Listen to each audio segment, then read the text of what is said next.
मात पिता गुरु गौ की सेवा कर लिए तन मन धन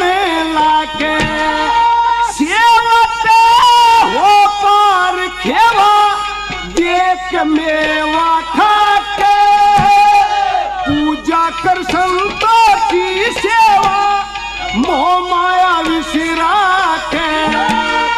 धर्म मिट्टी और धर्म करया कर तीरथ ऊपर जा